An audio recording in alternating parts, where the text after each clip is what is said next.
قربانی کے جانور کی عمر کیا ہونی چاہیے؟ کیا عیبدار جانور پر قربانی صحیح ہے یا نہیں؟ قربانی کا گوشت ہمیں کسے دینا چاہیے اور کسے نہیں؟ آئیے قربانی کے سلسلے سے اہم مسائل کو جانتے ہیں اس ویڈیو میں۔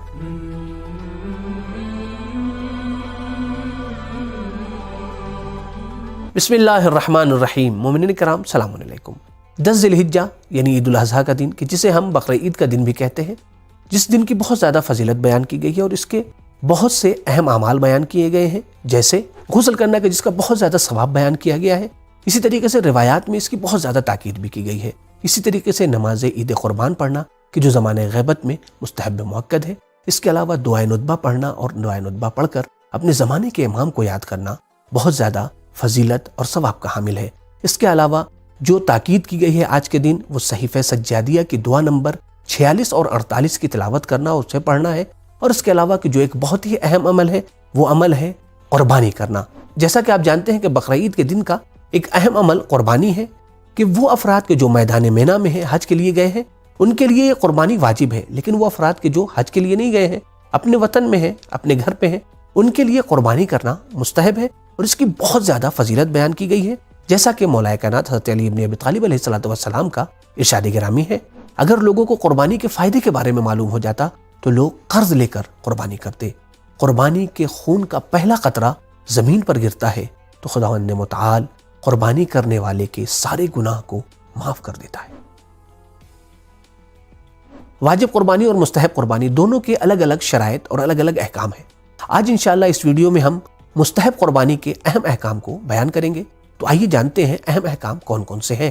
سب سے پہلا پوائنٹ یہ ہے کہ قربانی اونٹ، گائے، بھینس، بھیڑ، بکرا، بکری یا دمبے وغیرہ پر ہی ہونی چاہیے۔ مستحب قربانی میں ضروری نہیں ہے کہ جانور صحیح و سالم ہو، بلکہ اگر جانور عیبدار ہے، یعنی جیسے اس کا کان کٹا ہوا ہے یا سینگ ٹوٹی ہوئی ہے یا لنگڑا ہے یا اسی طریقے سے خصی ہے یا مثلاً بیمار ہے یا بہت کمزور ہے، اس کی بھی قربانی کی جا سکتی ہے، کوئی حرج نہیں ہے۔ لیکن ہاں، افضل اور بہتر یہ ہے کہ جانور صحیح و سالم ہو اور موٹا اور فربا ہو۔ دوسرا پوائنٹ یہ ہے کہ اپنے پالتو جانور کی قربانی کرنا مکروہ ہے۔ اسی طریقے سے ایک جانور کے سامنے دوسرے جانور کو قربان کرنا، ذبح کرنا مکروہ ہے۔ تیسرا پوائنٹ قربانی کے وقت کے بارے میں ہے۔ تو دیکھیں، مستحب قربانی کا وقت 3 دن ہوتا ہے، یعنی 10، 11 اور 12 ذی الحجہ۔ لیکن افضل اور بہتر یہ ہے کہ انسان 10 ذی الحجہ کو سورج نکلنے کے بعد اتنی دیر کہ جتنی دیر میں انسان نماز عید آسانی سے پڑھ لے، پھر اس کے بعد یعنی تقریباً 40-45 منٹ میں انسان نماز عید آسانی سے پڑھ لیتا ہے، پھر اس کے بعد کا وقت افضل اور بہتر وقت ہے۔ ان اہم پوائنٹ کے بعد آئیے جانتے ہیں کہ جانور کو ذبح کرتے وقت ہمیں کن چیزوں کا خیال رکھنا ضروری ہے۔ سب سے پہلی چیز جو ضروری ہے وہ یہ ہے کہ جو شخص جانور کو ذبح کر رہا ہے اسے مسلمان ہونا چاہیے، چاہے وہ مرد ہو یا عورت۔ ہاں، اگر بچہ ہے، مسلمان بچہ ہے، تو اسے ممیز ہونا چاہیے، یعنی وہ اچھے برے کی تمیز رکھتا ہو۔ دوسری ضروری چیز یہ ہے کہ جہاں تک ممکن ہو لوہے کے چاقو کے ذریعے سے جانور کو ذبح کیا جائے۔ ایت اللہ سستانی حفظہ اللہ کے نزدیک احتیاط واجب کی بنا کے اوپر اسٹیل کے چاقو کے ذریعے سے جانور کو ذبح کرنا صحیح نہیں ہے۔ لیکن ہاں، اگر لوہا نہیں مل رہا، لوہے کی چاقو آپ کے پاس موجود نہیں ہے، تو پھر کسی بھی ایسی تیز چیز کے ذریعے سے کہ جس کے ذریعے سے جانور کی چاروں رگیں کٹ جائیں، چاہے مثلاً شیشہ ہو یا اسٹیل کی چاقو ہو یا پتھر ہو کہ جس کے ذریعے سے چاروں رگیں کٹ جائے، اس کے ذریعے سے جانور کو ذبح کیا جا سکتا ہے۔ تیسری چیز جو ضروری ہے وہ یہ ہے کہ ذبح کے وقت جانور کو قبلے کی طرف ہونا چاہیے، یعنی جانور کا پیٹ اور گردن قبلے کی جانب ہونا چاہیے۔ لیکن جو شخص ذبح کر رہا ہے اس کا قبلے کی طرف ہونا ضروری نہیں ہے، لیکن ہاں، احتیاط مستحب یہ ہے کہ وہ بھی قبلے کی طرف ہو۔ ذبح کے وقت ضروری چیزوں میں چوتھی چیز یہ ہے کہ جانور کو ذبح کرتے وقت اللہ کا نام لیا جائے، اور یہ ضروری ہے کہ جو شخص ذبح کر رہا ہے وہی اللہ کا نام لے، چاہے وہ بسم اللہ کہے یا اللہ اکبر۔ پانچویں ضروری چیز جانور کی رگوں کا کٹنا ہے، یعنی ضروری ہے کہ جانور کی چاروں رگیں مکمل طریقے سے، صحیح طریقے سے کٹ جائیں۔ چھٹی چیز جو ضروری ہے وہ یہ ہے کہ ذبح کے بعد جانور حرکت کرے، چاہے وہ صرف آنکھ کو یا دم کو ہی ہلائے تو یہ کافی ہے۔ یہاں تک ہمیں یہ معلوم ہو گیا کہ ذبح کرتے وقت کن کن چیزوں کا خیال کرنا ضروری ہے۔ تو آئیے جان لیتے ہیں کہ قربانی کرتے وقت کن کن چیزوں کا خیال کرنا مستحب اور بہتر قرار دیا گیا ہے۔ سب سے پہلی چیز یہ ہے کہ قربانی سے پہلے جانور کے سامنے پانی رکھا جائے۔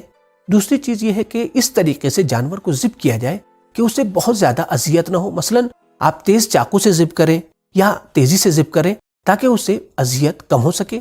تیسری چیز جو مستحب قرار دی گئی ہے وہ اس دعا کو پڑھنا ہے. بسم الله الرحمن الرحيم وجهت وجهي للذي فطر السماوات والأرض حنيفا مسلما وما أنا من المشركين إن صلاتي ونسكي ومحياي ومماتي لله رب العالمين لا شريك له وبذلك أمرت وأنا من المسلمين اللهم منك ولك بسم الله وبالله والله أكبر. پھر اس کے بعد جانور کو ذبح کریں اور کہیں اللہم تقبل منی. اگر قربانی میں کئی لوگ شریک ہوں تو اس طریقے سے پڑھیں اللہم تقبل منا. یہاں پر ایک بہت ہی اہم مسئلہ جس کے بارے میں بعض مومنین سوال بھی کرتے ہیں کہ ہم قربانی کا گوشت کسے دیں. تو دیکھیں قربانی کے گوشت کے 3 حصے کر سکتے ہیں. ایک حصہ آپ خود اپنے لیے اور اپنے اہل و عیال کے لیے یعنی اپنی فیملی کے لیے رکھ سکتے ہیں. دوسرا حصہ کسی بھی مسلمان اور مومن شخص کو دے سکتے ہیں. تیسرا حصہ احتیاط مستحب یہ ہے کہ غریب اور فقیر مسلمانوں کو دیا جائے.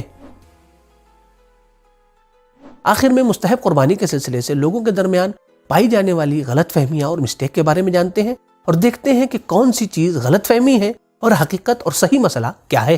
سب سے پہلی بات یہ کہ بعض لوگوں کے درمیان مشہور یہ ہے کہ قربانی کے جانور کے اتنے دانت ہونے چاہیے, 2 دانت ہونے چاہیے, 3 دانت ہونے چاہیے. اس ٹائپ کی چیزیں جو مشہور ہیں درحال ہے کہ شریعت کے اعتبار سے اور مسائل کے اعتبار سے, مسئلے کے اعتبار سے اس کی کوئی حیثیت اور حقیقت نہیں ہے. ہاں عمر کے بارے میں آیت اللہ سستانی حفظ اللہ فرماتے ہیں احتیاط واجب کی بنا پر اونٹ کی عمر 5 سال سے کم نہ ہو اور بکرا, بکری اور بھیڑ کی عمر 7 مہینے سے کم نہیں ہونی چاہیے. تو حقیقت یہ ہے کہ بکرا, بکری یا بھیڑ کی عمر 7 مہینے سے کم نہیں ہونی چاہیے, چاہے اس کے 2 دانت ہوں یا 4 دانت ہوں یا 6 دانت ہوں. دانتوں کا مسئلہ نہیں ہے. دوسری چیز کو جو بعض مومنین کے درمیان مشہور ہے وہ یہ سمجھتے ہیں کہ خصی یا عیبدار جانور کو مستحب قربانی میں ذبح نہیں کیا جا سکتا ہے, ان کی قربانی نہیں کی جا سکتی. جبکہ آیت اللہ سستانی حفظ اللہ کے فتوے کے مطابق مستحب قربانی میں یہ تمام شرائط ضروری نہیں ہے, بلکہ آپ عیبدار جانور یا لولہے, لنگڑے یا اسی طریقے سے جس کا سینگ ٹوٹا ہوا ہے جیسا کہ پہلے بھی بیان ہوا اس کی قربانی کی جا سکتی ہے, کوئی حرج نہیں ہے.